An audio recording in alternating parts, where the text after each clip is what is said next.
সরকারের ৬ মাসে আলোচনায় পরিবেশ ও জলবায়ু খাত শুধু নির্বাচনী ইশতেহার নয়, দায়িত্ব গ্রহণের পরও গুরুত্বের তালিকায় রয়েছে এই খাত।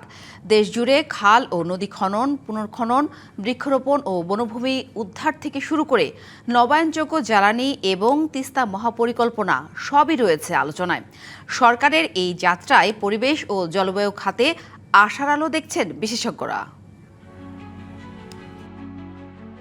চলতি বছরের ১৭ ফেব্রুয়ারি বিএনপি সরকার গঠনের পর অন্যতম গুরুত্ব পায় দেশব্যাপী খাল ও নদী খনন পুনঃখনন। বিষয়টি দ্রুতই আসে আলোচনায়। একই সঙ্গে সারা দেশে বৃক্ষরোপণ কর্মসূচিও সরকারের ইতিবাচক কার্যক্রমের তালিকায়।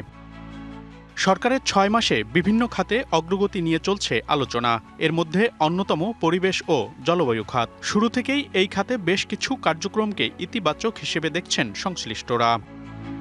পরিবেশের ভারসাম্য রক্ষায় গেল ৬ মাসে দেশজুড়ে ২৫ লাখ গাছের চারা রোপণ এবং অবৈধ দখলে থাকা ২,০০০ একরেরও বেশি বনভূমি উদ্ধারের তথ্য আলোচনায় রয়েছে। পাশাপাশি দেশব্যাপী খাল ও জলাশয় খনন পুনঃখননেও জোর দেওয়া হয়েছে। পরিবেশ সুরক্ষায় সুপার শপ ও শপিং মলে ক্ষতিকর পলিথিনের ব্যবহার বন্ধে সচেতনতা বাড়ানোর পাশাপাশি কড়াকড়ি আরোপ করা হয়েছে। ইটভাটার দূষণ কমানো ও কৃষি জমির মাটি রক্ষায় পরিবেশ বান্ধব অটো ব্রিক্স এবং কম্প্যাক্ট কংক্রিট ব্লক উৎপাদন ও ব্যবহারে নীতিগত জোর দিয়েছে সরকার।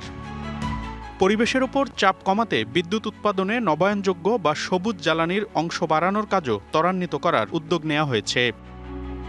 জলবায়ু সহনশীল অবকাঠামো ও টেকসই সবুজ অর্থায়নে নতুন কৌশলগত অংশীদারিত্বের উদ্যোগ নেওয়া হয়েছে। পাশাপাশি তরুণদের জন্য ৬ মাসের ইন্টার্নশিপ কর্মসূচিও আলোচনায় রয়েছে। নগদ নিয়ে এলো হার না মানা হার অফার। সর্বনিম্ন ১০,০০০ টাকা রেমিটেন্স নগদে পাঠালে থাকছে স্বর্ণের হার জেতার সুযোগ।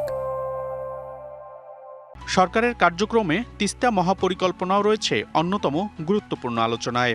নির্বাচিত সরকারের পরিবেশ এবং জলবায়ু বিষয়ে নীতিমালাগুলো সারা বিশ্বে ব্যাপকভাবে সমাদৃত হয়েছে। ৫ বছরে ২৫ কোটি বৃক্ষরোপণের যে কর্মসূচি, এটা ইতিমধ্যে চালু হয়েছে। খাল খনন কর্মসূচিটা আপনারা দেখেছেন দেশব্যাপী ইতিমধ্যে বিস্তৃত হয়েছে।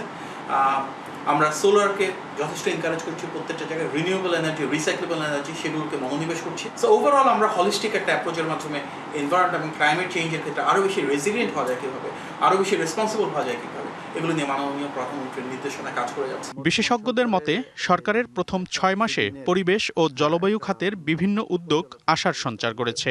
ওভারঅল হোলিস্টিকভাবে পরিবেশের সপক্ষে বেশ কতগুলো গুরুত্বপূর্ণ পরিবর্তন এবং উন্নয়ন সাধিত হয়েছে। ম্যানিফেস্টোতে যে কমিটমেন্টগুলো ছিল কাজের অগ্রগতি লক্ষ্য করেছি। পরিবেশ মন্ত্রণালয়ের যে বাজেট, সেই বাজেটটি অন্যান্য বারের তুলনায় এবার বৃদ্ধি করা হয়েছে এবং বাজেট যে বরাদ্দ সেটি যাতে সঠিক পথে সঠিক সময়ে এটি খরচ হয় সেই জন্য গুরুত্ব প্রদান করা হয়েছে। তবে জলবায়ু পরিবর্তনের প্রভাব মোকাবিলায় উজানের ন্যায্য পানির হিস্যা আদায়, নদী ও সাগর দূষণ মোকাবিলা, পাশাপাশি জলবায়ু অর্থায়ন নিশ্চিত করা সহ বেশ কিছু বিষয়ে আরও গুরুত্ব দেওয়ার আহ্বান বিশেষজ্ঞদের।